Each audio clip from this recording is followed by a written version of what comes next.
اعوذ باللہ من الشیطان الرجیم، بسم اللہ الرحمن الرحیم۔ 34ویں آیت کا کچھ پورشن ہم پہلے کر چکے ہیں۔ الرجال قوامون علی النساء بما فضل اللہ بعضهم علی بعض وبما انفقوا من اموالهم فالصالحات قانتات حافظات للغیب بما حفظ اللہ۔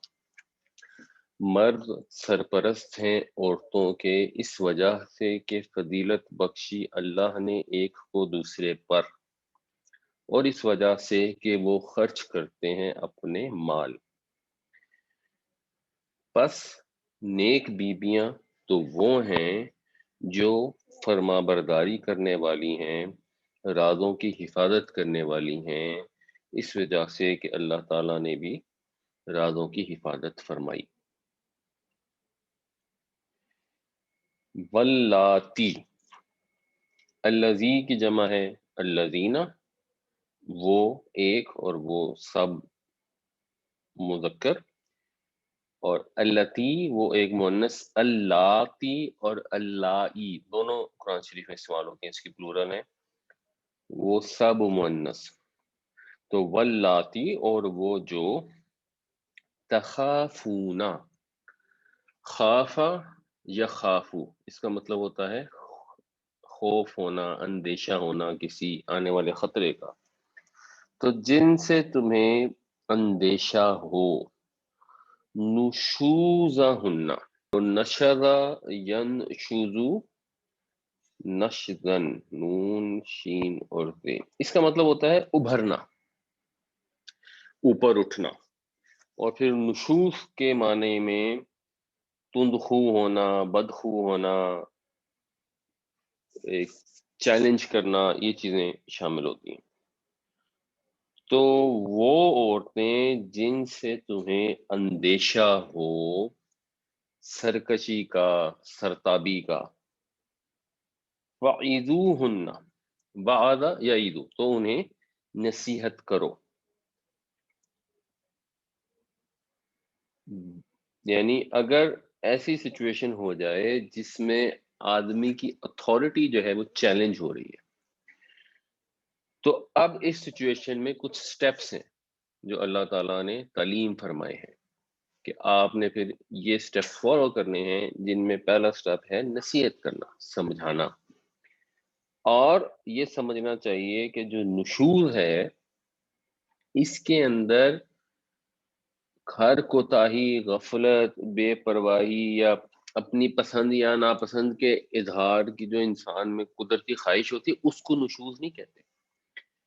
آپ نے کہا اس دیوار پہ نیلا پینٹ کرا دیں، اس نے کہا نہیں پیلا کرا دیں، تو آپ کہیں جی یہ تو میرے حکم کی نافرمانی ہو گئی ہے، میرے سامنے سر اٹھا لیا ہے، مجھ سے اختلاف ہو گیا ہے۔ نہیں، اس کو نشوز نہیں کہتے۔ نشوز اس کو کہتے ہیں کوئی ایسا سٹیپ جس کے ذریعے آدمی کی جو قوامیت ہے جو اللہ تعالیٰ نے بتائی ہے وہ چیلنج ہو جائے، جہاں پرابلم ہو جائے۔ جو میں نے آپ کو مثال دی تھی کہ ایک فائنل فیصلہ، فائنل اتھارٹی آدمی کے پاس ہے، اگر وہ گھر میں رشتہ آیا اور جن کا رشتہ آیا وہ لڑکا نہیں ہے صحیح کردار کا، اور آدمی کہتا ہے کہ یہاں ہم نے نہیں کرنا رشتہ اور عورت کرنی ہے، ہم نے تو کر کے چکنا ہے، یہ ایک پرابلم کی ایک مثال ہے فار انسٹنس۔ تو جب ایسی سچویشن ہو جائے تو یہ جو ڈائریکشن دی جا رہی ہیں وہ یہ ہے کہ ان کو نصیحت کرو، یہ ہے پہلا سٹیپ۔ دوسرا سٹیپ کیا ہے کہ وَہْجُرُوهُنَّ، ہجر کا مطلب ہوتا ہے چھوڑنا، جو ہماری شاعری میں بھی وصال اور ہجر کے لفظ استعمال ہوتے ہیں۔ اس کا ویسے عربی میں جو مصدر ہوتا ہے وہ حجرن ہوتا ہے، حجر، تو حجر یحجرو، اس نے چھوڑا، وہ چھوڑتا ہے، تو وحجرو اب یہ اس کا فعل امر ہے کہ تم چھوڑ دو ہننا ان کو، فی المضاجع، یہ مضاجع ہم نے غزوہ احد کا جب ذکر ہو رہا تھا وہاں پر یہ ڈسکس کیا تھا، یعنی بنیادی طور پر یہ اسم الظرف ہے۔ اسم الظرف ایسا اسم ہوتا ہے جس میں کام کرنے کا وقت یا اس کی جگہ اور بعض اوقات دونوں کا مفہوم ہوتا ہے۔ جیسے مسجد جو ہے یہ سجدے کی جگہ کو بھی کہتے ہیں، سجدے کے وقت کو بھی کہہ سکتے ہیں. تو اس کا وزن ہوتا ہے مفعل اور مفعل، دونوں وزن پر آتا ہے. اور جہاں بہت زیادہ ہوتا ہے اس کے ساتھ یہ گول تیل لگ جاتی ہے، جیسے مدرسہ، مکتبہ. تو زجا کا مطلب ہوتا ہے لیٹنا، وہ لیٹا. یزجعو وہ لیٹتا ہے. تو اس سے جو اس میں ظرف بنے گا وہ بنے گا مضجعن، لیٹنے کی جگہ. اور غزوہ احد کے کانٹیکٹ میں قتل گاہ کے معنوں میں استعمال ہوا تھا. یہاں پر یہ ہے بستر کے معنی میں، اور اس کی پلورل ہو گئی مزاجی. تو ان کو چھوڑ دو ان کے بستروں میں، یعنی ان سے بستر الگ کر دو. یہ ایک نصیحت کرنے سے اگلا سٹیپ ہے احساس دلانے کے لیے کہ یہ جو بھی طرز عمل ہے یہ سرتابی اور سرکشی کے لیول پہ آتا ہے. تو یہ ایک سٹیپ یہ ہے. اور پھر تیسرا سٹیپ ہے وَضْرِبُوهُنَّ. اب وَضْرِبُوهُنَّ کے اندر کچھ لوگوں نے تو اس کا ترجمہ یہ کیا ہے کہ ان کو سمجھاؤ یا ان کو دور کر دو، کیونکہ ضربہ کے مطلب ہو سکتے ہیں لیکن وہ ذرا کھینچ تان کے لے جانے والا مطلب ہے. اگر ہم مگر اس لفظ کو ڈسکس کرنے کے لیے اور سمجھنے کے لیے پہلے ہمیں اس صورت کے اوور آل کانٹیکسٹ کو سمجھنا ضروری ہے. شروع صورت یہاں سے ہوتی ہے کہ اللہ تعالیٰ نے تمہیں ایک جان سے پیدا کیا، اس سے اس کی زوج بنائی، اور پھر تم کو پھیلا دیا. اور اللہ سے ڈرو جس کا سوال تم کرتے ہو، تسألون بالارحام. جب بھی تم، اور یہ نکاح کے موقع پہ بھی وہ آیت پڑھی جاتی ہے، تو اس آیت کو پڑھنا مسنون ہے. اور اس آیت کا مقصد یہ ہے کہ مرد عورت دونوں ایک ہی ماں باپ سے وجود میں آئے ہیں، اور ایک دوسرے سے ان کو ایک دوسرے کے معاملے میں اللہ تعالیٰ سے ڈرنا چاہیے. اور پھر پوری سورت کا یہ کانٹیکسٹ ہے. اس میں ایک جو ہم نے ریسنٹلی پڑھی تھی 19ویں آیت، وہ اس کی کلاسیکل اگزامپل ہے. یعنی یا ایھا الذین آمنوا لا یحل لکم ان ترثوا النساء کرہا، یعنی جو بھی عورتوں کے ساتھ ظلم ہوتے تھے ان میں سے ایک یہ کلاسیکل اگزامپل ہے کہ جی عورتوں کو زبردستی وارث بن کے نہ بیٹھ جاؤ، ان کی اپنی مرضی ہے. بولا تعذلون لتذهبوا ببعض ما آتيتموهن الا ان يأتين بفاحشة مبینہ، اور مت ان کو تنگ کرو کہ تم ان سے کوئی چیز لے لو جو تم نے انہیں دی ہوئی ہے، مگر اگر کوئی کھلی بے حیائی ہے تو چلو ایک علیحدہ کیس ہے. وعاشروهن بالمعروف، اور ان کے ساتھ بھلے طریقے سے زندگی بسر کرو. فَإِن كَرِهْتُمُوهُنَّ، پھر اگر تمہیں وہ ناپسند ہو، فَعَسَىٰ أَن تَكْرَهُوا شَيْئًا وَيَجْعَلَ اللَّهُ فِيهِ خَيْرًا كَثِيرًا. تو بہت ممکن ہے، اللہ سے امید رکھو کہ اگر کوئی چیز تمہیں ناپسند بھی ہے اور اللہ تعالیٰ اس میں تمہارے لیے بہت بڑی خیر پیدا فرما دے. تو یہاں حکم دیا جا رہا ہے عاشروہن بالمعروف، اور یہ ریپرزینٹیٹیو آیت میں نے لی ہے. پوری صورت ہم پڑھا ہے، اس کا مضمون ہی ہے کہ عورتوں کے ساتھ اچھا سلوک کرو. اور اس آیت میں یہ لکھا ہوا ہے کہ انہیں مارو، جس سے لوگ نتیجہ نکالتے ہیں. اور بات جن کا ہاتھ چھٹا ہوتا ہے وہ بیویوں کو مارتے بھی ہیں. تو یہ کانٹیکٹ کے ساتھ یہ انڈرسٹینڈنگ میچ نہیں کرتی. تو اس کو سمجھنے کی ضرورت ہے.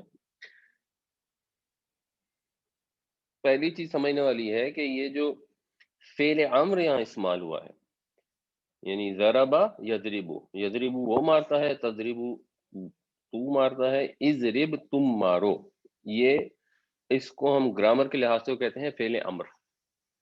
اور جب ہم اردو میں کسی کو سمجھائیں گے تو ہم کہیں گے وہ فعل جس میں کسی چیز کا حکم دیا جائے. لیکن ہم یہ ڈسکس بھی کر چکے ہیں کہ اس فعل امر میں حکم بھی ہوتا ہے، اس میں مشورہ بھی ہوتا ہے، اور اس میں اجازت بھی ہوتی ہے. جو مثال کے طور پہ اسی صورت کی آیت تھی کہ فَانْكِحُوا مَا طَابَ لَكُم مِّنَ النِّسَاءِ مَثْنَىٰ وَثُلَاثَ وَرُبَاعَ، پس نکاح کرو جو تمہیں مناسب لگیں عورتوں میں سے دو دو، تین تین، چار چار. تو اب اس کا فعل امر لیں گے تو پھر تو یہ مطلب ہوگا نا کہ دو نکاح ہر حال میں کرنے لازمی. یہ تو حکم دے دیا قرآن نے کہ دو نکاح ضرور کرو. تو ہم مانتے ہیں کہ نہیں، یہ حکم نہیں ہے.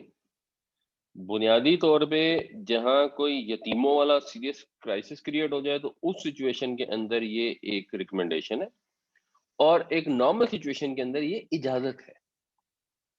کیونکہ یہ ریکمینڈ نارمل سچویشن میں ریکمنڈیشن بھی نہیں ہو سکتی، بیکاز اتنی خواتین اویلیبل ہی نہیں ہوتی کہ کوئی 2 2 3 3 4 4 نکاح ان سے ہر مرد کر لے. تو یہ عربی کا اسلوب ہے. تو اس سے یہ پتہ لگا کہ یہاں پر جو بات ہو رہی ہے، یہ جو تینوں جگہ صیغے استعمال ہوئے ہیں، تو یہ پہلا تو غالباً نصیحت ہے، جو ہے یہ شاید ریکمنڈیشن ہے کہ انہیں نصیحت کرو، بیکاز نصیحت کرنے کے لیے اجازت کی تو ضرورت نہیں ہے. اور اگلے جو ہیں وہ اجازت ہے کہ تم انہیں بستر علیحدہ کر سکتے ہو ان کے نشوز کو کنٹرول کرنے کے لیے، اور یہ بھی اجازت ہے کہ ایسی سچویشن ہو سکتی ہے جس میں تم انہیں مار بھی سکتے ہو. یہ ہے اس کا صحیح مفہوم. اگر ہم ذرا وہ والا مفہوم نہ لیں جس میں انہوں نے ضربہ کا مطلب ہی فرق رکھا ہے، اور ضربہ کے بہت سارے مطلب ہوتے ہیں. مطلب ہم سفر پہ جاتے ہیں تو اس کو بھی ضربن فی الارض کہا جاتا ہے، اور قرآن شریف میں بھی وہ استعمال ہوا ہے. انہوں نے کہا اس کا مطلب ان کو دور کر دو، ان کے گھر بھیج دو یا some thing like this, but شاید وہ ذرا زیادہ دور کا مطلب ہو جاتا ہے. جو نارمل محاورے کے حساب سے مطلب بنتا ہے، وہ مطلب تو یہ بنتا ہے کہ انہیں مارنے کی اجازت ہو سکتی ہے. اب سوال یہ پیدا ہوتا ہے کہ وہ کون سا نشوز ہے جس میں انہیں مارا جا سکتا ہے. کیونکہ ہمارے گھروں میں تو اکثر آدمیوں کو یہی شکایت ہوتی ہے کہ بیوی بات نہیں مانتی، سنتی نہیں ہے، حکم نہیں مانتی، اور آدمیوں کا خیال بھی ہوتا ہے کہ وہ تو مجازی خدا ہے. اور یہ خیال بنیادی طور پہ تو ہندوؤں سے آیا ہے، کیونکہ پتی جو ہے وہ دیوتا سمان ہوتا ہے، اور پتی نے جو بھی کہنا ہے آپ نے تو وہی پورا کرنا ہے، چاہے عورت اپنی زمین پہ لیٹ جائے اور مر جائے، اور بس پتی کی جو ہے وہ خواہش کے اندر کوئی آگے پیچھے نہ ہو. اور یہاں تک کہ اگر پتی اس کا مر گیا تو وہ اس کے ساتھ جل مرے، کیونکہ اس کی زندگی تو بس وہی تھی، اس کے علاوہ تو کچھ تھا ہی نہیں. تو ہمارے ہاں یہ ہندوانہ خیالات بہت ہیں. جو نسبتاً پڑھے لکھے لوگ ہیں، یا یوں کہہ لیجیے انفارچونیٹلی وہ لوگ جو ریلیجن سے ذرا دور ہیں، ان میں یہ والا مسئلہ تھوڑا کم ہوتا ہے. اور جو نارمل ایوریج لوگ ہیں جو ریلیجن کو تھوڑا بہت فالو بھی کرتے ہیں، ان کے اندر یہ بہت زیادہ آدمیوں کے دماغ میں چیز ہوتی ہے، اور ان کو یہ خیال ہوتا ہے کہ ہمیں تو عورتوں کے لیے کوئی خدا کا مرتبہ دیا گیا ہے، اور ہمیں اگر یہ آیت پڑھ لیں گے، قرآن تو چلو پڑھتے نہیں ہیں لوگ، لیکن اگر پڑھ لیں گے تو اور خوش ہو جائیں گے لوگ، جی ہمیں تو اللہ تعالیٰ نے کہا کہ انہیں مارو. تو اب جو ہم پچھلی دفعہ میں نے آپ کو مختصراً بتائی تھی وہ والی حدیث، اس کا ایک واقعہ جو ہے اس کو ہم ذرا اگر پڑھیں غور سے، تو حضرت انس سے یہ روایت ہے کہ انہوں نے کہا کان النبی عند احدى امہات المؤمنین، نبی کریم صلی اللہ علیہ وسلم ازواج مطہرات جو امہات المؤمنین ہیں ان میں سے ایک کے گھر موجود تھے. فارسلت اخرى، تو بھیجا. یہ ارسلہ کا مطلب ہوتا ہے بھیجنا. رسول یعنی نبی کریم صلی اللہ علیہ وسلم بھی رسول ہے، اور کسی بھی سفیر بھیجے ہوئے کو بھی رسول کہتے ہیں. تو بھیجا دوسری زوجہ نے بقصعۃ فیہا طعام، ایک پلیٹ بھیجی جس کے اندر کھانا تھا. فضربت ید الرسول، یعنی اب یہ رسول سے مراد وہ قاصد ہے، تو اس خاتون نے مارا.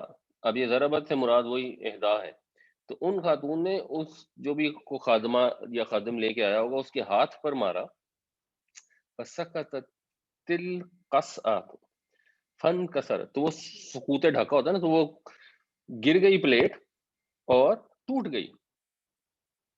اب آپ یہ سچویشن سمجھ لیں کہ نبی کریم صلی اللہ علیہ وسلم تشریف فرما ہے، ان کی دوسری زوجہ کی طرف سے کوئی خادمہ یا خادم کوئی پلیٹ میں کھانا لے کے آئی. جو پہلے والی زوجہ ہیں ان کو اس بات پر غصہ آ گیا کہ آج میرے گھر حضور کی باری ہے تو یہ کیوں کھانے بیچ رہی ہے، آج تو میں نے کھانا کھلانا ہے، اس کو کیا حق پہنچتا ہے کہ کھانا بھیج دیا. تو اٹھا کر پلیٹ دے ماری اور وہ ٹوٹ گئی. اس کے ہاتھ پہ کوئی چیز دے ماری اور پلیٹ نیچے گر کے ٹوٹ گئی.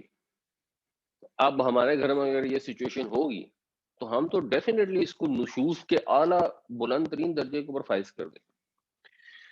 اب ہمارے نبی کریم صلی اللہ علیہ وسلم کو اسوہ کیا ہے. فاخذ النبی الکسرتین، نبی کریم صلی اللہ علیہ وسلم نے دونوں ٹکڑے اٹھائے. فضم احداہما الی الاخری، پھر ان کو آپس میں جوڑ دیے. فجعل یجمع فیہا الطعام، اور وہ کھانا واپس اس میں ڈال دیا. ویقول غارت امک، مسلمانوں تمہاری ماں کو غصہ آ گیا. یہ لائٹ ہارٹیڈ اسٹیٹمنٹ، کہ یہ تمہاری والدہ ہیں، تمہاری ماں ہے، ان کو غصہ آ گیا، کلو چلو تم کھا لو، ان کو غیرت آ گئی ہے کہ دوسرے کے گھر سے کھانا کیوں آئے، کھا لو۔ اور پھر اس کے بعد وہ جب وہ پھر اندر سے ایک اور پلیٹ لے کے آئیں، اور انہوں نے جن کے گھر سے آئی ہوئی پلیٹ ٹوٹ گئی تھی ان کے گھر وہ ریپلیسمنٹ پلیٹ بھی وادی نبی کریم صلی اللہ علیہ وسلم نے۔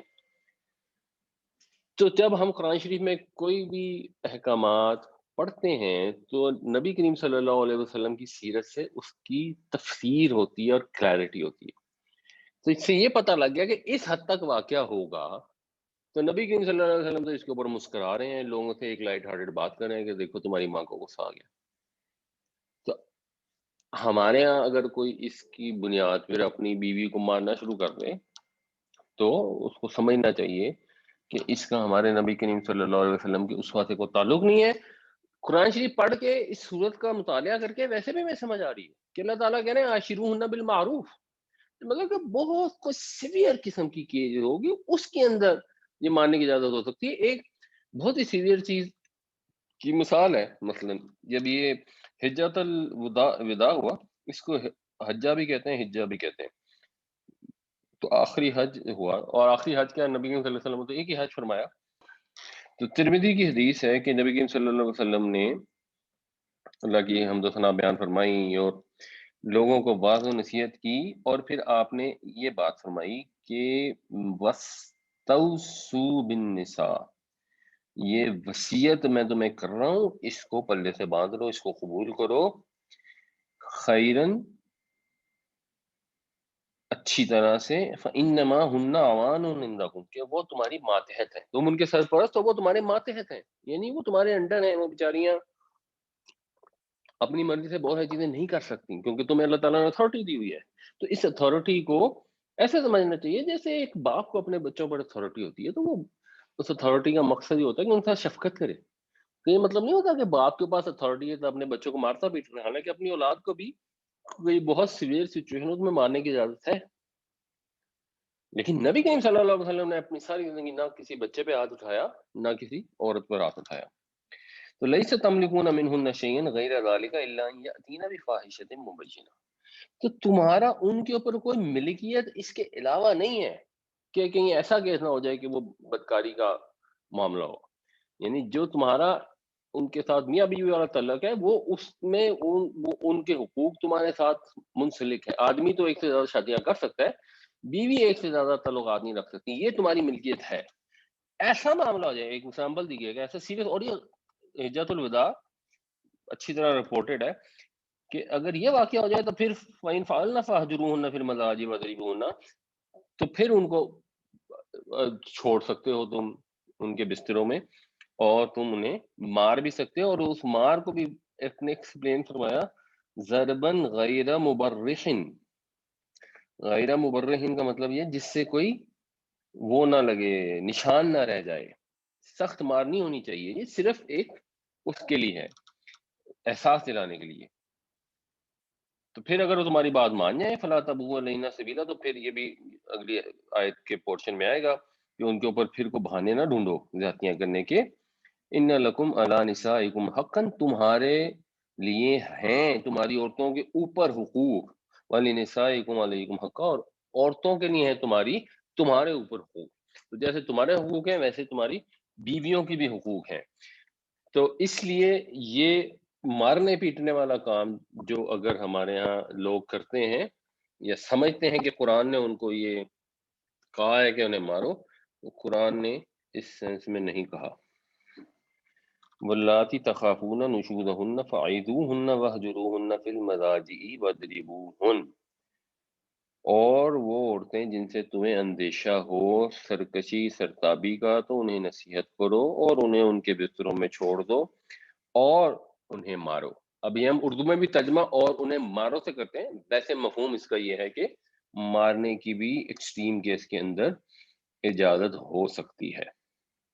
فَإِنْ أَطَعْنَكُمْ، پھر اگر وہ اطاعت کریں تمہاری، اس کو بھی نا دھیان سے پڑھنا چاہیے، اس کو اطعناکم نہیں پڑھنا، کیونکہ اطعنا کا مطلب ہوتا ہے ہم نے اطاعت کی۔ پھر اگر ہم اطاعت کریں تمہاری تو اللہ تعالیٰ تو ظاہر سی بات ہے اس کی اطاعت کی جاتی ہے. تو یہ نون زبر ہے تو اس کی آواز آپ نے چھوٹی نکالی ہے. جب نون الف ہوگا تو لمبی نکالیے ورنہ مفہوم چینج ہو جاتا ہے. تو اطعنا جو ہے ان سب مؤنث نے اطاعت کی. ضربا ان سب عورتوں نے مارا. فَإِنْ أَطَعْنَكُمْ پھر اگر وہ اطاعت کریں تمہاری، اطاعت جو اتھارٹی اللہ تعالیٰ نے دی ہے اس کے حساب سے اگر وہ اطاعت کرتی ہیں، فلا تبغوا تو مت تلاش کرو. بغا کا مطلب ہوتا ہے کسی چیز کی محبت میں، اس کی چاہت میں حد سے بڑھ جانا، اس کو بڑے اہتمام سے چاہنا، اس کی جستجو کرنا. اور جب یہ حد سے بہت ہی حد سے گزر جاتی ہے تو اس کے لیے بغاوت کا مطلب بھی ہو جاتا ہے. تو سرکشی بھی اس کا مطلب ہوتا ہے، ڈھونڈنا تلاش کرنا بھی اس کا مطلب ہوتا ہے. مت ڈھونڈو علیہن ان کے خلاف. الا جب آئے گا تو یہ خلاف کے معنوں میں آئے گا یا اس کے اوپر، جیسے اس حدیث میں بھی الفاظ ہوئے تھے علیکم حقا. تو ان کے خلاف مت ڈھونڈو سبیلن کوئی راستہ، پھر کوئی بہانہ نہ ڈھونڈو ان کو تنگ کرنے کا. مفہوم اس کا یہ ہے. یہ جو ہمارے ضمیر ہیں نا، یہ ہے ایک ضمیر ہوتی ہے ہو، ربہ اس کا رب، اور اس کی جو تسنیہ ہوتی ہے ہما، یہ بھی آگے استعمال ہوگی. اور جو مذکر پلورل ہوتی ہے ہم، یعنی ربہم ان سب کا رب. اور مونس میں ہو جائے گی ہا، اور دو کے لیے ایسے ہی ہما. اور یہ جو مونس جمع ہے اس کے لیے ہوتی ہے ہننا. تو رب ہننا ان سب مونس کا رب. یہاں پر ہننا کی بجائے ہننا استعمال ہوا ہے. اب یہ ہننا اور ہننا میں مطلب کا فرق نہیں ہے، بنیادی طور پہ یہ پیچھے کے ساتھ فلو جوڑنے کے لیے ہے پہ زیر لگا دی گئی. یعنی اس کو علیہ ہننا پڑھتے تو اس میں زبان اٹکتی ہے. اور یہ آپ آگے بھی بہت جگہوں پہ نوٹس کریں گے کہ جب زبر اور پیش ہوتی ہے تو پھر تو یہ اسی طرح رہتے ہیں، ہو ہما ہم ہی رہتا ہے. لیکن جب زیر آ جاتی ہے تو پھر یہ سارے ہی ہما ہم ہو جاتے ہیں. جیسے یہاں پہ ہو گیا علیہن، یہاں زیر تو نہیں ہے لیکن یہ آئی ہے اور یہ بھی زیر کے طریقے سے عمل کرتی ہے. تو مت ڈھونڈو ان کے اوپر سبیرن کوئی بہانہ، کوئی راستہ. ان اللہ کان علی کبیرہ، بے شک اللہ تعالی علی ہے اور کبیر ہے. اللہ تعالیٰ بہت بلند ہے اور اللہ تعالیٰ سب سے بڑا ہے. یعنی آدمی جب یہ سمجھے کہ میں قوام ہوں، مجھے اتھارٹی حاصل ہے، تو اس کو یہ نظر میں رکھنا چاہیے کہ اللہ تعالیٰ کو اصل اتھارٹی حاصل ہے. اللہ تعالیٰ سب سے بلند ہے، سب سے بڑا ہے. تو اپنے آپ کو خدا نہیں سمجھنا چاہیے، یہ جاننا چاہیے کہ خدا تو صرف حی قیوم ہے، جس نے تمام آسمانوں زمینوں کو سنبھالا ہوا ہے، سب کو اس نے مینج کیا ہوا ہے. اگر آپ کو قوام بنا دیا تو وہ تو خود قیوم ہے. اور وہ خدا جو ہے وہ آپ کی غلطیوں سے درگزر بھی کرتا ہے. جب آپ توبہ کر کے اصلاح کر لیتے ہیں تو اس کے بعد آپ کو معاف بھی فرما دیتا ہے.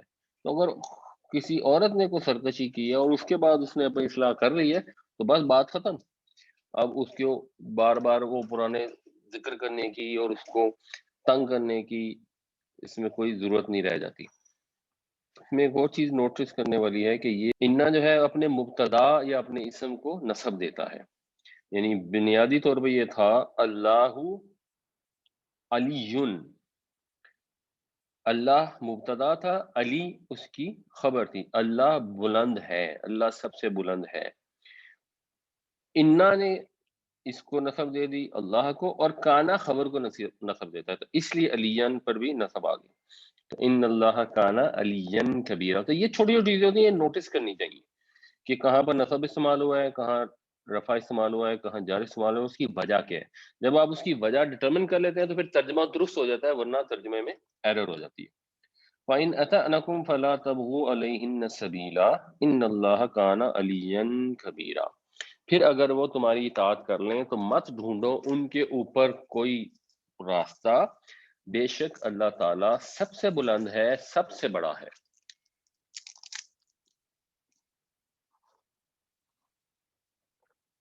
وَإِنْ خِفْتُمْ، اب یہ وہی خافا یا خافو سے خفتم بن گیا.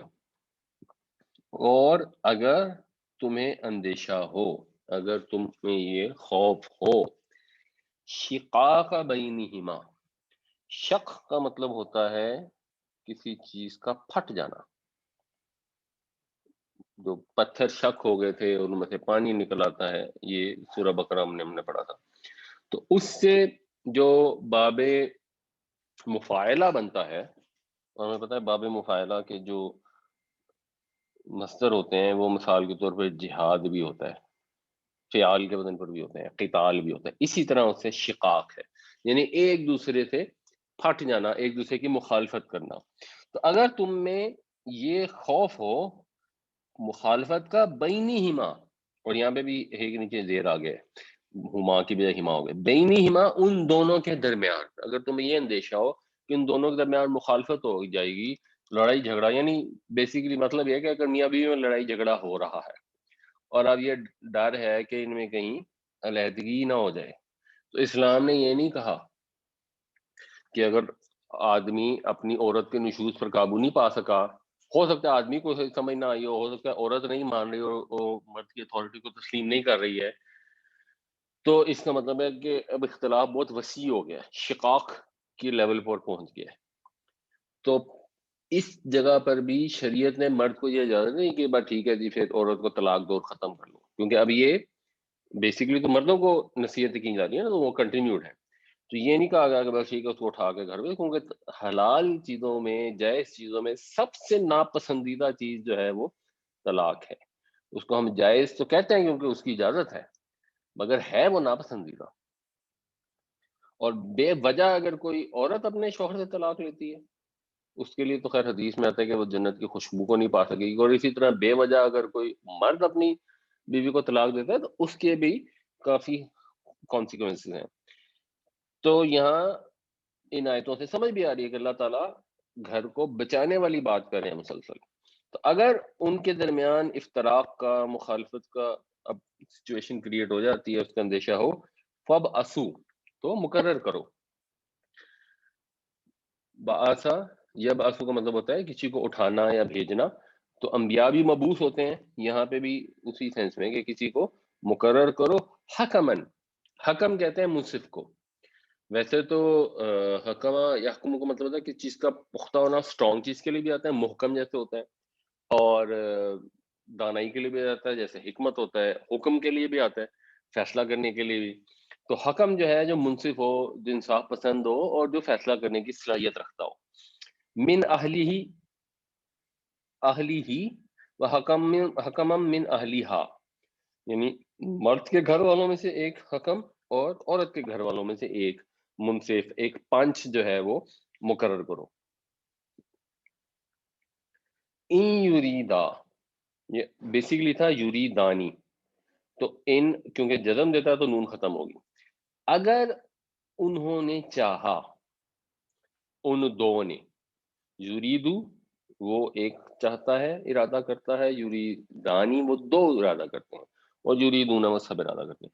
تو اگر ان دونوں نے چاہا، ارادہ رکھا، اصلاح کا، اور غالباً اس سے مراد میاں بیوی ہیں، یعنی اس سے مراد یہ دونوں پنچ بھی ہو سکتا ہے کہ ان دونوں پنچوں کی نیت نیک ہوئی، یہ بھی مطلب ہو سکتا ہے، لیکن زیادہ سوٹیبل یہ لگتا ہے کہ میاں بیوی کے اندر اگر یہ خواہش ہوگی اصلاح کار کرنے کی، تو پھر یوفق اللہ بینہما. یوفق اللہ بیسیکلی یہ وفقہ یوفق توفیقاً ہے. تو توفیق ہم اردو میں جس معنوں میں استعمال کرتے ہیں وہ وہی ہے. تو توفیق دے دے گا اللہ تعالیٰ، سازگاری پیدا فرما دے گا اللہ تعالیٰ بینہما ان دونوں کے درمیان. تو یہ ہدایت مرد کو دی گئی ہے اور میاں بیوی کے قبیلہ، برادری، جو رشتہ دار خیر خواہ ہوتے ہیں ان کو دی گئی ہے کہ ایسی سچویشن میں سائیڈ میں نہ بیٹھے رہیں، آپ انوالو ہوں، اصلاح حوال کے لیے ایک ایفرٹ کریں. ایک پانچ میاں کے رشتہ داروں میں سے ہو، ایک بیوی کے رشتہ داروں میں ہو، دونوں مل کر اصلاح کی کوشش کریں. کیونکہ بہت دفعہ ایسا ہوتا ہے کہ میاں بیوی اپنی ایگو میں چلے جاتے ہیں، یا غصے میں انسان کی دماغ اس طرح کام نہیں کرتا، آنکھوں پہ پٹی بن جاتی ہے. تو جب دوسرے لوگ بیچ میں انوالو ہوتے ہیں تو پھر ان کو ان کی دوسرے لوگوں کا تو کوئی اس میں فائدہ نہیں ہوتا، اور وہ سمجھا رہے ہوتے ہیں کہ صلح کر لو، تو آدمی ان کی غیر جانبداری کا احترام بھی کرتا ہے. اور اگر بہت زیادہ ضد کرتا ہے تو پھر ظاہر ہے اس کو یہ بھی ہوتا ہے کہ دوسرے کہیں گے کہ یہ تو بہت ہی ضدی ہے، ایک معاشرے کے سامنے اپنی فیس سیونگ بھی کرنی ہوتی ہے. تو اس میں کافی امکان ہوتا ہے کہ معاملہ حل ہو جائے، کیونکہ شروع میں خاص طور سے شادی کے شروع میں جب ابھی بچے نہیں پیدا ہوتے تو میاں بیوی میں ضرورت سے زیادہ جذبات ہوتے ہیں.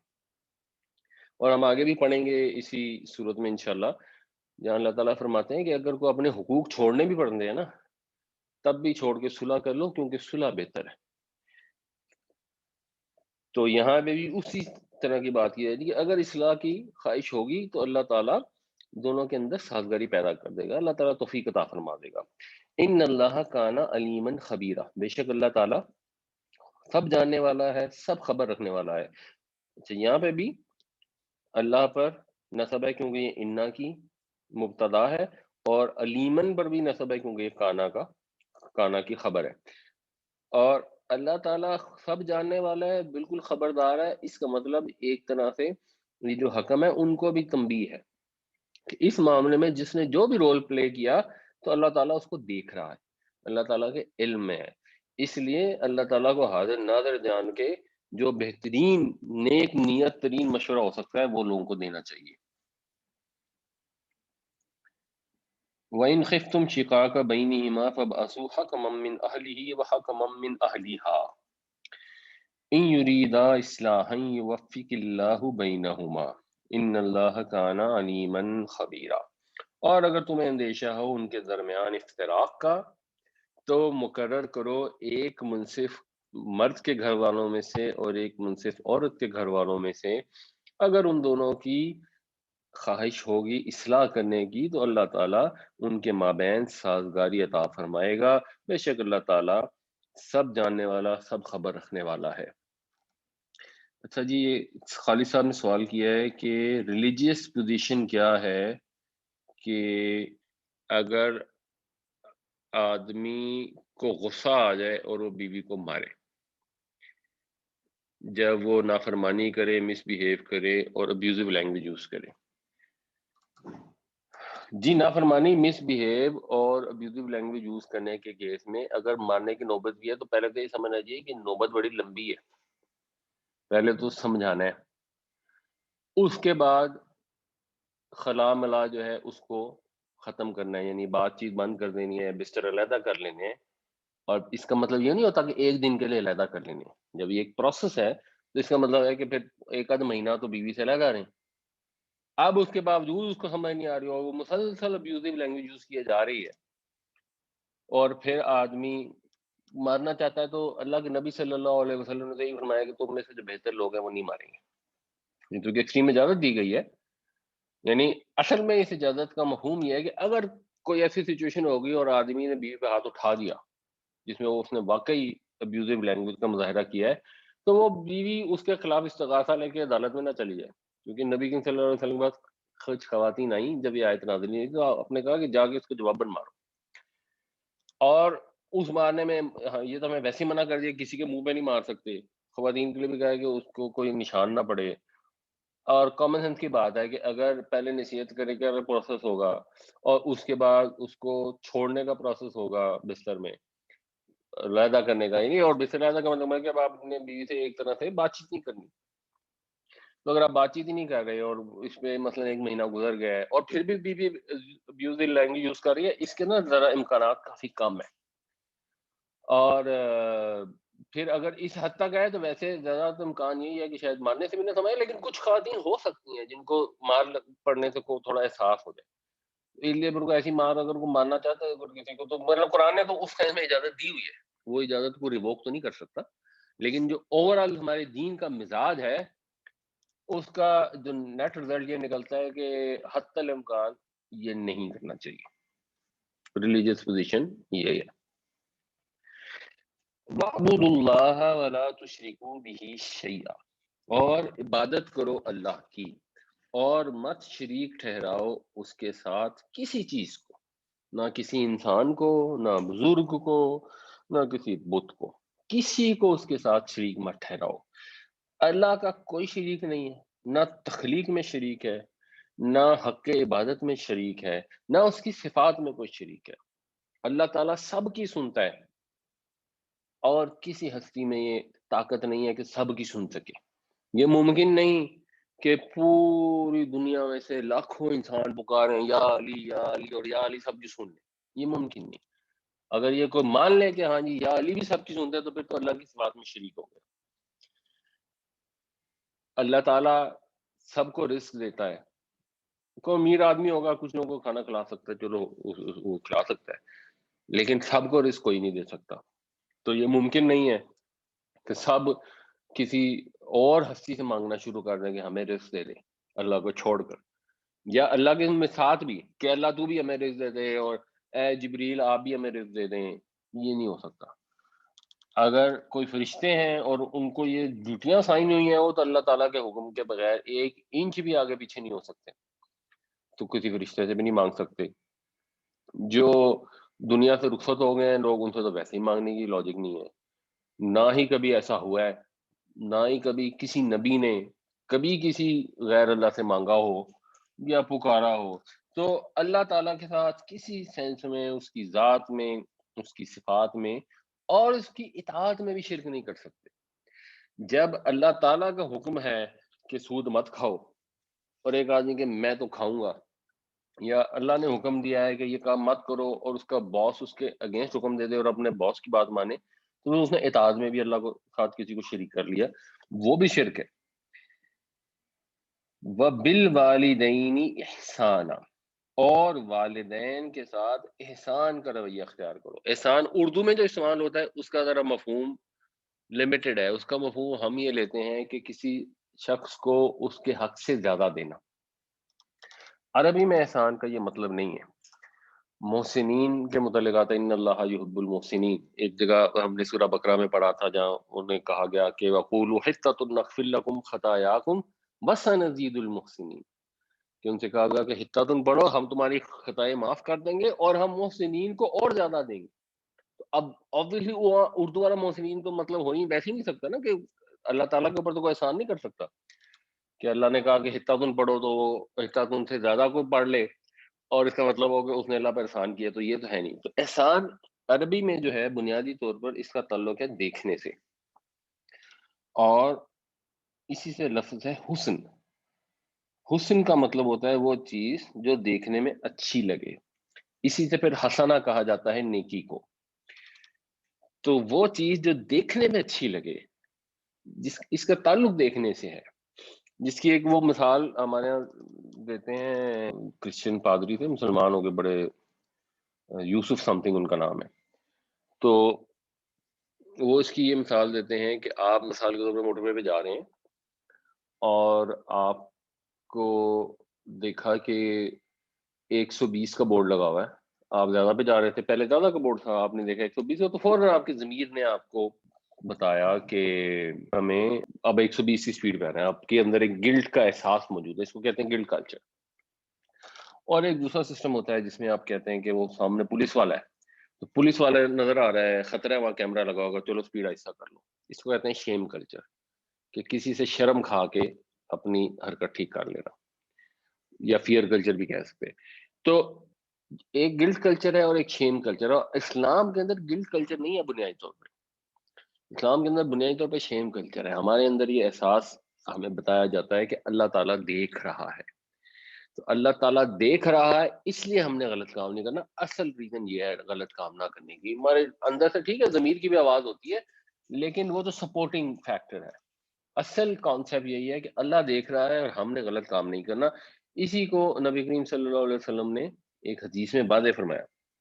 وہ ایک لمبی حدیث ہے جس میں حضرت عمر نے بتایا کہ ایک شخص ہمارے پاس آیا اور اس نے کچھ سوالات کیے اور سوالات کے حضور نے جواب دیے. تو آخری سوال غالباً یہ تھا فَأَخْبِرْنِي عَنِ الْإِحْسَانِ، کہ مجھے بتائیے احسان کے متعلق.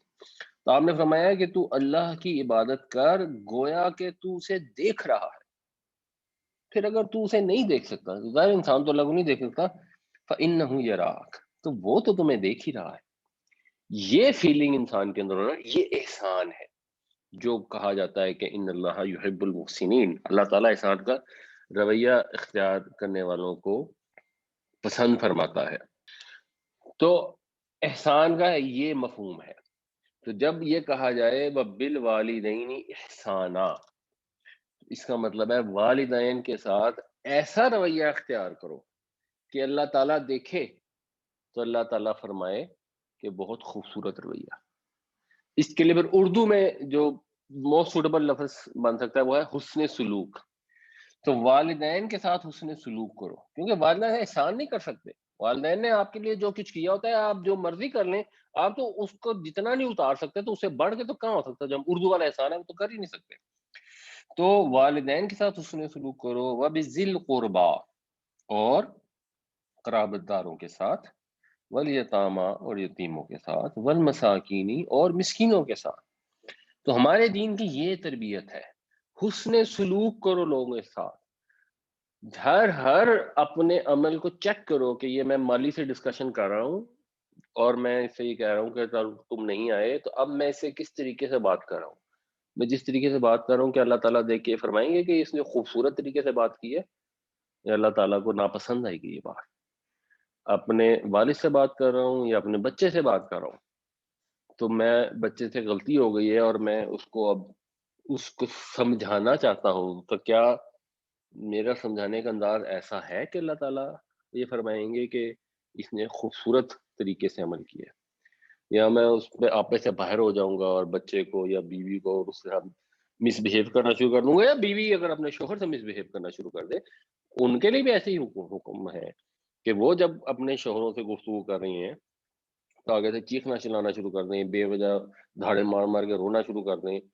تو کیا یہ ایسا بیہیویئر ہے کہ اللہ تعالیٰ دیکھیں گے تو اللہ تعالیٰ فرمائیں گے یہ خوبصورت بیہیویئر ہے؟ ہمارے دین کی یہ تعلیم ہے. ہمارے دین کی وہ تعلیم نہیں ہے انفارچونیٹلی جو بعض لوگوں سے دی جاتی ہے کہ ٹھیک ہے مار دو، جلا دو، کاٹ دو، یہ کر دو، وہ کر دو، فلاں کر دو. یہ جو مار دو، جلا دو، کاٹ دو، یہ تو جو جذبات بھی ہیں انسان، ہمارے دین نے یہ قطعاً نہیں کہا کہ اپنے جذبات کو کنٹرول سے باہر کرو. اور ہمارے دین میں غصہ تو ہے ہی حرام، تو جذبات کا تو خیر کیا سوال پیدا ہوتا ہے. تو ہمارے دین میں سب کے ساتھ حسن سلوک کا حکم ہے. اور یہ دیکھیں کتنی لمبی لسٹ مثلا اس آیت، اور ظاہر ہے اس میں سارے لوگ کور بھی ہو جاتے ہیں، اور اتنے لمبے گنوانے کا مطلب ہے کہ کتنی امپورٹنٹ چیز ہے. اور کس سے کرو؟ والجار ذی القربا. جار جو کہتے ہیں نا، یہ کسی کے پڑوسی ہونے کو کہتے ہیں. جارا یا جورو، اس کا ایک مطلب ہوتا ہے کسی چیز سے ہٹ جانا، اور ایک مطلب ہوتا ہے کسی چیز کے قریب ہونا. پڑوسی ہونا حمایتی کے لیے بھی آتا ہے. تو پھر جارن ہو گیا پڑوسی، ذل قربا، اور آپ کا قرابت دار بھی ہے، یعنی آپ کا رشتہ دار بھی ہے. تو یہ تو ہو گیا پڑوسی اور رشتہ دار، یہ شاید سب سے زیادہ اس کے حقوق ہیں. پھر ہے والجار الجنوب. یہ پڑوسی اور رشتہ دار مثال کے طور پہ دو بھائی ایک گھر میں رہتے ہیں اور ان کی بیویاں ایک دوسرے سے لڑ لڑ کے ان کی بری حالت ہو جاتی ہے، حالانکہ ان کے سب سے زیادہ حقوق ہیں. والجار الجنوبی، جنبا یا جنوبو کا مطلب ہوتا ہے کسی چیز کو پہلو پہ مارنا یا کسی چیز کو ہٹانا. تو جنوب ہو جائے گا جو دور ہو، یعنی یہ دو لفظ استعمال ہوئے نا، ایک ہے جنوب اور آگے آئے گا جنب. جنب پہلو کو ہی کہتے ہیں، جس کی جمع تھی جنوبہم، جو اللہ کو یاد کرتے ہیں، اللہ جنوبہم، اپنے پہلوؤں کے بل. تو جنوب ہے دور والا پڑوسی، اور وصاحب بالجنب یہ ہے جو پہلو میں ہو لیکن یہ صاحب ہے، یہ ساتھی ہے، یہ پڑوسی نہیں ہے. تو اس سے مطلب یہ بنتا ہے کہ ایک ہو گیا جاری ذی القربہ، یعنی ایک پڑوسی بھی ہے اور آپ کا جاننے والا رشتہ دار بھی ہے. ایک پڑوسی بھی ہے لیکن ویسے دور کا ہے، قریب نہیں ہے. یہ ذی القربہ قرابت دار ہو گیا. دور کا یعنی آپ کا رشتہ دار نہیں ہے، دور کا رشتہ دار ہے، بس حضرت اعظم کی اولاد ہے تو رشتہ دار ہے. تو یہ ہو گیا آپ کا نارمل پڑوسی. اور صاحب بالجنب کا مطلب ہو گیا پہلو کا ساتھی، یعنی جب آپ بس میں بیٹھے ہیں، کہیں جا کے کسی مجلس میں بیٹھے ہیں، کسی دکان ہوٹل میں بیٹھے ہیں، تو آپ کے ساتھ آ کے اگر وہ بیٹھ گیا ہے، آپ کا ہم نشیں ہے، وہ صاحب بالجنب ہے. تو جس طریقے سے بھی آپ کے لوگوں کے ساتھ تعلقات قائم ہو سکتے ہیں پڑوسیانہ، تو وہاں پہ ان کے ساتھ بھی آپ نے حسن سلوک کرنا ہے. وابن السبیل، اور مسافر کے ساتھ بھی مسافر ویسے ہی جیسے مسکین اور یتیم حسن سلوک کے مستحق ہیں خاص طور سے، اسی طرح مسافر بھی ہیں کہ اپنا وطن چھوڑ گئے ہیں اور کسی وجہ سے اگر ان کے کو پیسے لٹ گئے ہیں یا ختم ہو گئے ہیں یا کچھ ہے، obviously genuine cases، وہ آپ وہاں چلے جائیں حج کے اوپر یا عمرے پہ، تو آپ کو بہت سارے مسافر ایسے آ جاتے ہیں جن کی تازہ تازہ جیب کٹی ہوتی ہے اور وہ 4 دن سے بھٹک رہے ہوتے ہیں کہ ان کی کوئی مدد کر دے، اور کوئی ان کو کھانا کھلانے والا نہیں ہوتا، اور افطاری کا ٹائم ہو جاتا ہے اور کہتے ہیں ہم نے تو کئی دنوں سے، میرے سے ایک دفعہ ایک بندے نے کہا کہ بچوں نے جو ہے وہ روز افطار کرنے کے پیسے نہیں ہے، اب مغرب کا ٹائم ہونے والا، میں نے کہا یہ سامنے بادشاہ کا دسترخوان لگنا ہے، میں نے بھی ابھی یہاں سے افطاری کرنی ہے، تم بھی کر لینا۔ تو وہ اب جو کیونکہ فراڈ کے کیسز بہت آ جاتے ہیں تو اس میں ظاہر ہے تھوڑی بہت احتیاط کرنی ہوتی ہے، بٹ ادر وائز اگر کوئی جینون مسافر ہے تو اس کے ساتھ اس نے سلوک کرنا ہے، وما ملکت ایمانکم، اور وہ جن کے مالک ہوئے تمہارے دائیں ہاتھ، ان کے ساتھ بھی اس نے سلوک کرنا ہے جو غلام ہے، اور غلامی اسلام میں بائی ڈیفالٹ کوئی قابل قبول چیز نہیں ہے، اسلامی نظام کا کوئی جز نہیں ہے، اس وقت کے جو بین الاقوامی حالات تھے اس کے تحت اس کو گوارا کرنا مجبوری تھی، تو اسلام نے اس کو گوارا کیا، لیکن ایسے سسٹم اور ایسی سٹیپس لیے جس کی وجہ سے بتدریج وہ اسلامی معاشرے میں برابر کے رکن بن گئے۔ تو اب لونڈی غلام تو نہیں ہے اور اچھی بات ہے نہیں ہے، لیکن جو بھی آپ کے ملازمین ہیں، خادمین ہیں، ان کے ساتھ بھی حسن سلوک کرنا ہے۔ وَاعْبُدُوا اللَّهَ وَلَا تُشْرِكُوا بِهِ شَيْئًا وَبِالْوَالِدَيْنِ إِحْسَانًا وَبِذِي الْقُرْبَى وَالْيَتَامَى وَالْمَسَاكِينِ وَالْجَارِ ذِي الْقُرْبَى وَالْجَارِ الْجُنُبِ وَالصَّاحِبِ بِالْجَنبِ وَابْنِ السَّبِيلِ وَمَا مَلَكَتْ أَيْمَانُكُمْ، اور عبادت کرو اللہ کی اور اس کے ساتھ کسی کو شریک مت ٹھہراؤ کسی چیز کو بھی، اور حسن سلوک کرو والدین کے ساتھ اور قرابت داروں کے ساتھ، یتیموں، مسکینوں، رشتہ دار پڑوسی، اجنبی پڑوسی، اور ہم نشین کے ساتھ اور مسافر کے ساتھ اور مملوک کے ساتھ، غلام کے ساتھ۔ ان اللہ لا یحب، بے شک اللہ تعالیٰ نہیں پسند فرماتا، یعنی جب یہ الفاظ استعمال ہوتے ہیں نا نہیں پسند فرماتا، اس کا مطلب یہ ہوتا ہے کہ اللہ تعالیٰ ان کو نفرت کرتا ہے ایسے لوگوں سے۔ کون لوگ؟ من کانا مختالن، یہ ایک ہم نے لفظ پڑھا ہوا ہے خائل، خائل ویسے تو خیل کہتے ہیں گھوڑے کو، اور جب آدمی گھوڑے پر سوار ہوتا ہے نا تو اس کے اندر ایک خیال ذرا تکبر کا پیدا ہوتا ہے، اور گھوڑے کی اپنی بھی جو چال ہوتی ہے نا، جو ذرا ہوتا ہے گھوڑا شاہانہ چال چلنے والا، تو اس چال سے بھی ایک تکبر کا اظہار ہوتا ہے۔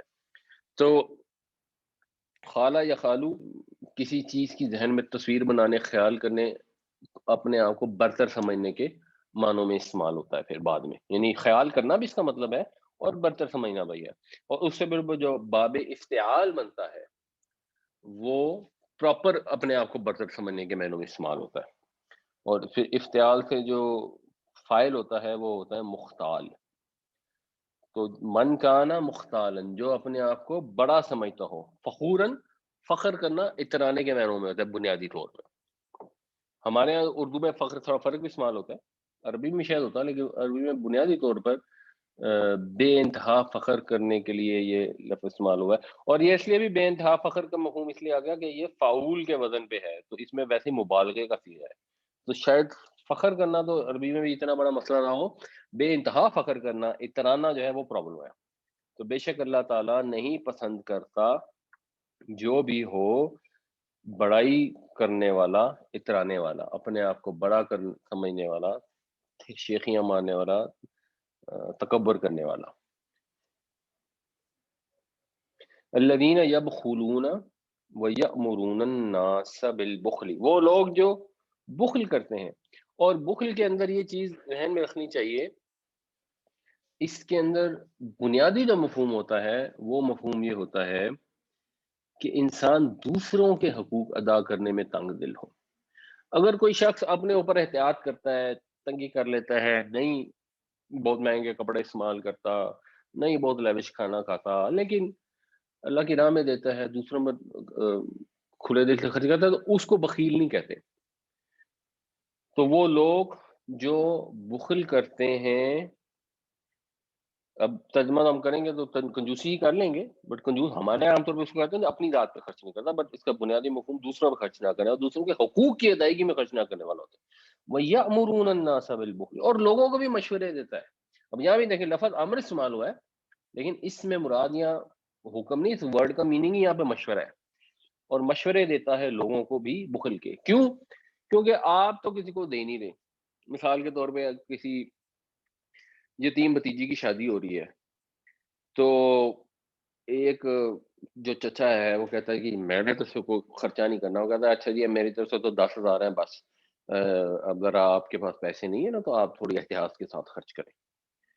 اور پتہ لگا کہ جی دوسرا چاچا ہے، وہ تو 1,00,000 روپیہ دینے جا رہا ہے، وہ کہے گا یہ 1,00,000 دے دے گا تو لوگ کہیں گے کہ یہ بھی اتنا مالدار ہے اور میں بھی اتنا ہی مالدار ہوں، اس نے 1,00,000 دیا تو میرے 10,000 کو تو لوگ باتیں بنائیں گے۔ وہ اس کو بھی جا کے سمجھاتا ہے، یار دیکھو بات یہ ہے کہ اب ٹھیک ہے ان کا والد فوت ہو گیا تو انہیں اطاعت کرنی چاہیے، اور انہیں ذرا تھوڑی سی کیئرفلی خرچہ کرنا چاہیے، اور سارے پیسے اٹھا کے ان کو دے دو گے تو کل کو تمہارے اپنے بھی بچے ہیں، اپنے بچوں کی شادیاں ہوں گی، پھر کیا کرو گے، وغیرہ وغیرہ۔ تو انسان اس چیز میں کہ اگر میری ناک کٹی ہوئی ہے تو باقی سارے بھی اپنی ناکیں کاٹ لیں، یا وہ ایک بلی کا محاورہ ہے نا، جس کی دم کٹ جاتی ہے تو اس کی کھائی ہوتی ہے، باقی سب کی بھی دم کٹی ہو، تاکہ میں اکیلی جو ہے نا وہ لنڈوری نہ محسوس ہوں، مجھے نہ کوئی نکٹا کے۔ تو وہ خود بھی کنجوسی کرتے ہیں اور لوگوں کو بھی دوسروں کے اوپر کنجوسی کرنے کے مشورے دیتے ہیں۔ وَيَكْتُمُونَ مَا آتَاهُمُ اللَّهُ مِنْ فَضْلِهِ، اور چھپاتے ہیں جو دیا ہے اللہ نے ان کو اپنے فضل سے۔ عطا کا مطلب ہوتا ہے پہنچنا، اس سے پھر یہ باب افعال ہے آتا، آتا کا مطلب ہو جاتا ہے پھر پہنچانا، دینا۔ تو جو دیا اللہ نے ان کو اپنے فضل سے، یعنی جو ان کا مال ہوتا ہے نا پھر اس کو چھپاتے ہیں۔ ایسی سچویشن میں جب کسی دوسرے پر خرچ کرنے کا موقع آتا ہے تو وہ کہتے ہیں ہاں جی بس جی بڑا مندہ ہے آج کل، تو کوئی حالات ہی ٹھیک نہیں ہے، وہ پیسے پوسے جو ہیں وہ سیو ہی نہیں ہوتے، اب کیا کیا جا سکتا ہے، بس جی گزارا ہو رہا ہے۔ یعنی ایک تو انکساری میں ہوتا ہے نا دال روٹی چل رہی ہے اللہ کا شکر ہے، اور ایک اس مقصد سے ہوتا ہے کہ یار بس جی آپ کو تو پتہ ہے کاروبار کے کیا حالات ہے، تاکہ ان کو نہ پتہ لگے ہمارے پاس کتنے پیسے ہیں، پھر ان کو توقع نہ پیدا ہو کوئی ہمارے غریب رشتہ دار ہم سے وہ پیسے مانگ نہ لیں۔ وَأَعْتَدْنَا لِلْكَافِرِينَ عَذَابًا مُهِينًا۔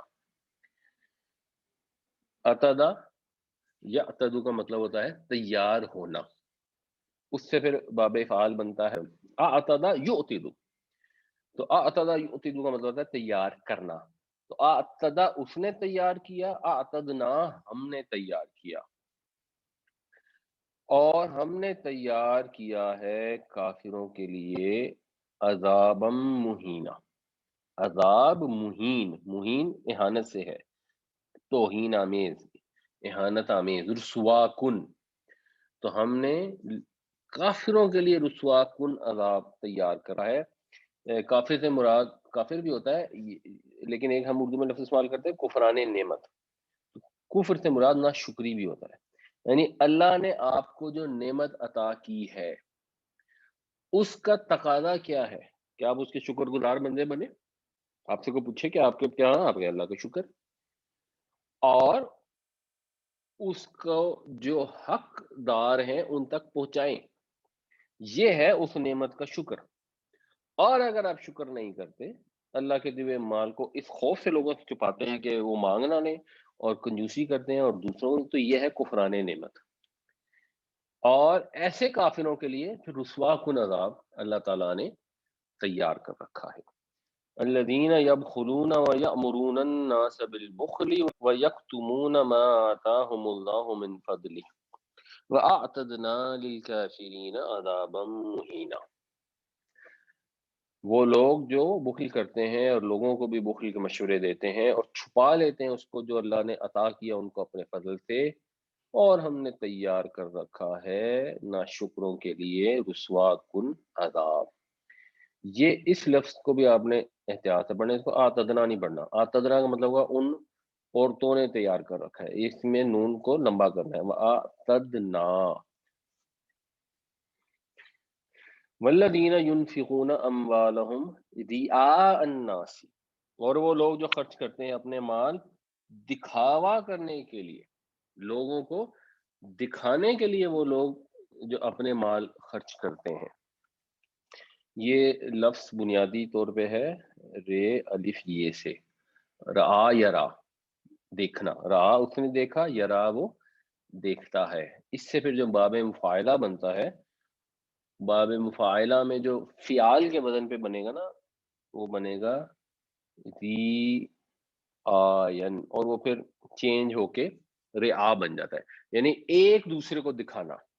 رعا اس نے دیکھا، ریان ایک دوسرے کو دکھایا، دکھاوا کیا. تو وہ لوگ جو خرچ کرتے ہیں اپنے مال لوگوں کو دکھانے کے لیے، ولا یؤمنون باللہ ولا بالیوم الاخر، اور اللہ اور روز آخرت پر ایمان نہیں رکھتے. اب ہم سادہ ترجمہ پڑھیں گے تو شاید کوئی سمجھے گا کہ اس کا مطلب یہ ہے کہ یہ تو کافروں کی بات ہو رہی، ہماری تو بات ہی نہیں ہو رہی. نہیں، ایکچولی بات ہماری ہی ہو رہی ہے کہ وہ لوگ جو لوگوں کو دکھاوے کے لیے مال خرچ کرتے ہیں، ایکچولی ان کا سٹیٹس یہ ہے کہ وہ اللہ اور روز آخرت پر ایمان نہیں رکھتے. ان کا دعویٰ ہے آخرت پر اور خدا پر ایمان کا، ان کا تعلق کوئی نہیں ہے. بالکل اسی طرح اگر کوئی نماز پڑھتا ہے لوگوں کو دکھانے کے لیے، تو وہ پھر اللہ کے لیے نماز تھوڑی پڑھ رہا ہے، پھر تو وہ لوگوں کے لیے نماز پڑھ رہا ہے. تو ایسے لوگ جو دوسروں کو دکھانے کے لیے مال خرچ کرتے ہیں، چاہے دوسروں پہ خرچ کریں وہ بھی، اور چاہے مثلا اپنی شادیوں پہ بے تحاشا خرچ کرتے ہیں، وہ دکھاوے کے لیے، نمود و نمائش کے لیے خرچ کرتے ہیں، تو اللہ اور یوم آخرت پر ایمان نہیں رکھتے. سٹیٹس ان کا ایکچوئل سٹیٹس یہ ہے. تو جو ایسا کرتے ہیں وہ کیا ہے، مطلب یہاں چیز محذوف ہے، تو ان کا حال تو یہ ہے، وَمَن يَكُنِ الشَّيْطَانُ، یکون یہ ہے کہ نا کانا یکونو. اب کانا یکونو کے ساتھ جب یہ من آتا ہے اس کو کہتے ہیں من شرطیہ. تو یہ پھر نون، یکونو کی جو نون ہے یہ جزم میں کنورٹ ہو جاتی ہے. اب یکون پڑھنا تھوڑا لمبا ہو جاتا ہے تو اس کو کر دیتے ہیں یکن. اچھا یہ تو تھا یکن، لیکن آگے کیوں آ گیا الف لام؟ اب الف لام سے جب جوڑنا ہے تو یکن الشیطان نہیں پڑھا جا سکتا، تو عام طور پہ ایسی سچویشن میں نیچے زیر آ جاتی ہے، تو یہ یکن الشیطان آ گیا. اور وہ یکن الشیطان کہ شیطان ہے، لہو اس کے لیے، یہ ہو جو ہے یہ من کے لیے ہے، یکن جو ہے یہ شیطان کا ہے، یعنی یہ شیطان فاعل ہے، شیطانو یکن ہے، اور وہ کہ شیطان ہے جس کا قرینن ساتھی. کرن کہتے ہیں جڑی ہوئی دو چیزوں کو آپس میں جڑنے کو، تو کرین پھر ہر وقت جڑا رہنے والے کو کہتے ہیں ساتھی. تو اور جو یوں ہے تو شیطان ہے اس کا ساتھی، یا اور جس کا ہو شیطان ساتھی، فساء قرینا، تو کیا ہی برا ساتھی ہے، کیا ہی برا ہے بلحاظ ساتھی ہونے کے. یہ نسب میں اس کو ایک چیز کہتے ہیں تمییز. تمییز بھی ہوتی ہے جو پیچھے والی چیز کیوں پھر ایکسپلینیشن کرتی ہے، کیا ہی برا ہے، کس سینس میں برا ہے، ساتھی ہونے کے لحاظ سے برا ہے. تو جس کا شیطان ساتھی بن جائے تو پھر کیا ہی برا ساتھی ہے. یعنی یہ لوگ جو بخل کرتے ہیں، دوسروں کو مشورے دیتے ہیں خرچ مت کرو، اور دکھاوے کے لیے لیکن خرچے کر لیتے ہیں، یہ ایسے لوگ ہیں جو اللہ اور یوم آخرت پر ایمان نہیں رکھتے. ان کا اللہ تعالیٰ سے کوئی لینا دینا نہیں ہے، ان کا ساتھی شیطان ہے. یہ شیطان کے ساتھی ہیں، شیطان ان کا ساتھی ہے، اور کتنے ہی برے ساتھی ہیں. اب یہ اللہ تعالیٰ نے جو آیات نازل فرمائی ہیں تو ان کے اوپر غور کرنا چاہیے، اور اپنے آپ کو دیکھنا چاہیے کہ کیا ہم تو ان میں نہیں آتے، کیا ہمیں تو ایسی چیز نہیں ہے کہ ہم لوگوں کے اوپر خرچ کرنے میں بہت زیادہ کنجوس ہوں. کیا ایسا تو نہیں ہے کہ ہم دوسروں کو بھی مشورے دیتے ہیں کہ او ہو نہیں نہیں نہیں بات اس پہ ویسے کر، مثلا ایک بندہ ہے وہ کر رہا ہے جو بھی نیکی کا کام کر رہا ہے. یعنی ایک تو کیس ایسا بھی ہوتا ہے، قرآن شریف میں بھی ایک جگہ آئے گا کہ ایک آدمی ہے انہیں سارا کچھ خرچ کر دیا اور اب الٹا لوگوں سے مانگنا شروع ہو گیا. یہ تو ٹھیک ہے، بڑا آپ نے کہا کہ ایک آدمی ہے کروڑوں پتی ہے اور کسی کو اس نے 2 لاکھ روپے صدقہ کر دیا ہے، تو آپ کہیں نہیں نہیں نہیں تیرے بچوں کا کیا ہوگا. کیا واقعی جنرلی ایسا ہو سکتا ہے کہ کروڑوں روپے کا مالک اور 2 لاکھ روپے کسی کو صدقہ کرنے سے اس کے بچوں کا مستقبل تب تاریک ہو جائے؟ تو کیا ہم ایسے مشورے تو نہیں دیتے لوگوں کو؟ کیا ایسا تو نہیں ہے کہ ہم لوگوں کو دکھانے کی خاطر پیسے خرچ کرتے ہیں؟ میں نے کہیں ایسا تو نہیں کہ ہم اپنی شادیوں کے اوپر بے تحاشا پیسہ لٹاتے ہوں گے، اگر نہیں لٹائیں گے تو لوگ کہیں گے ہمارے کھا گیا ہمیں نہیں کھلاتا، یہ پیسے بچا رہا ہے، کنجوسی کر رہا ہے. تو لوگوں کے سامنے نمود و نمائش اس کی وہ رہے. یہ اب پتہ نہیں کہیں مثال بنتی ہے کہ نہیں، جو ہندو بنیے ہوتے ہیں وہ ویسے بڑا سادہ لگا استعمال کرتے ہیں، پیسے ویسے نہیں خرچ کرتے. بچوں کی شادی کا معاملہ آتا ہے تو انیوا پیسے خرچ کر دیتا ہے کہ لوگوں کے اوپر روب داب پڑے کہ ہم بڑے امیر ہیں. نارمل زندگی میں ویسے وہ نہیں کرتے، وہ ایک عجیب سا کانسیپٹ ہے. تو کہیں ہم تو اس میں نہیں، ہمیں اپنے آپ کو اس آئینے میں دیکھنا چاہیے. والذین ينفقون اموالهم رئاء الناس ولا يؤمنون بالله ولا باليوم الاخر ومن يكن الشیطان له قرینا فساء قرینا.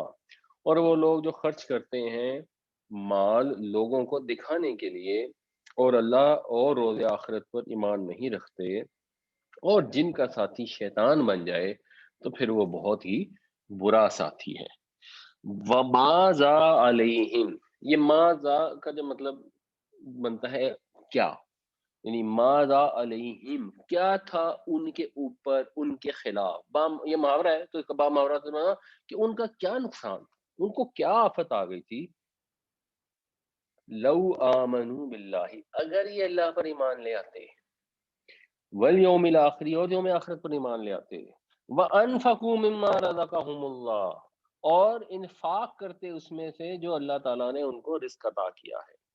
اگر اس میں سے خرچ کرتے، کنجوسی نہ کرتے اور دکھاوے کے لیے بھی خرچ نہ کرتے، صحیح معنوں میں انفاق فی سبیل اللہ کرتے، تو کیا ان کو مسئلہ تھا. یہ اظہار افسوس ہے اللہ تعالیٰ کی طرف سے کہ اللہ نے بخشی ہے دولت، ہم کون سے، ہم نے کوئی ہمارے مطلب استحقاق ہے کسی مال و دولت کے اوپر.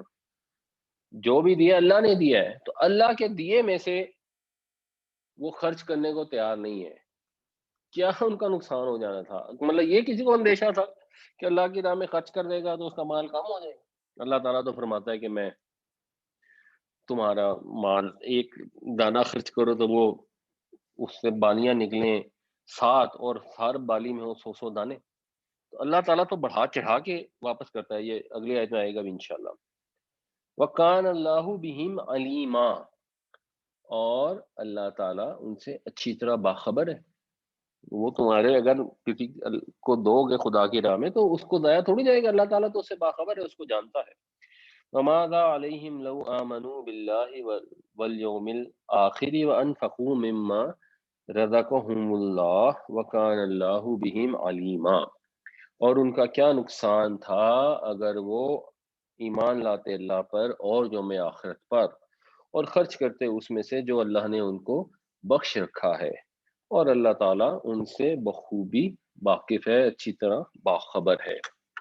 ان اللہ لا یظلم مثقال ذرہ، بے شک اللہ تعالیٰ نہیں ظلم کرے گا، نہیں حق تلفی کرے گا. ظلم کا بنیادی مطلب کسی کو اپنی جگہ سے ہٹانے کے معنوں میں ہوتا ہے، کسی کا حق ادا نہ کرنے کے معنوں میں. مثقال ذرہ، ثقل کہتے ہیں بوجھ کو، تو مسکال ہو گیا، یہ اس کو کہتے ہیں مفعال. مفعال کو کہتے ہیں اسم الآلہ، یعنی جیسے وزن سے بنتا ہے میزان، تو میزان ہو جاتا ہے وزن کرنے کا آلہ. مکیال بھی ہوتا ہے، خیر اردو میں استعمال نہیں ہوتا، ناپنے کا آلہ، تولنے کا. تو میزان بہرحال وزن کرنے کے ترازو کو کہتے ہیں. اس طرح بہت سارے الفاظ اردو میں بھی استعمال ہوتے ہیں. تو مسکال ہو گیا جو یعنی باٹ نہیں ہوتا، اس کو مسکال کہتے ہیں. تو یعنی جس سے برابر آپ ناپتے ہیں، تو مسکال ذرۃ کا ترجمہ بنے گا ذرہ برابر. بے شک اللہ تعالیٰ کسی پر ذرہ برابر بھی حق تلفی نہیں کرے گا، ظلم نہیں کرے گا. وَإِن تَكُ، یہ تکن تھا اور تکن بعد کا تکو بھی ہو جاتا ہے. ان کیونکہ آ گیا تو اس وجہ سے یہ جزم میں چلا گیا، تکونا سے تکن ہو گیا، اور وہ پھر نون بعد اوقات نہیں بھی پڑی جاتی. وَإِن تَكُ حَسَنَةً، اور اگر ہوگی، یعنی یہ حسنہ مؤنث ہے تو اس کے ساتھ تقو آیا، اور اگر ہوگی کوئی نیکی، یضاعفها، وہ اس کو کئی گنا بڑھا دے گا. ضعفن کسی چیز کو زیادہ کرنا ہوتا ہے، پھر جو باب مفاعلہ ہوتا ہے اس کا مطلب ہوتا ہے ملٹیپلائی کرنا. اسی لیے ذو اضعاف عقل اردو میں ہم پڑھتے ہوتے تھے، جس کو لیسٹ کامن ملٹیپل کہا جاتا ہے. تو اللہ تعالیٰ ملٹیپلائی کر دے گا اس نیکی کو ہا وہ مونث، وَيُؤْتِ مِن لَّدُنْهُ أَجْرًا عَظِيمًا، اور عطا کرے گا خاص اپنے پاس سے بہت بڑا اجر، یعنی وہ جو پیسے اللہ کی راہ میں خرچ کیے جائیں گے ان کو کئی گنا بڑھا چڑھا دے گا، اور اپنے پاس سے مزید اجر عطا فرمائے گا۔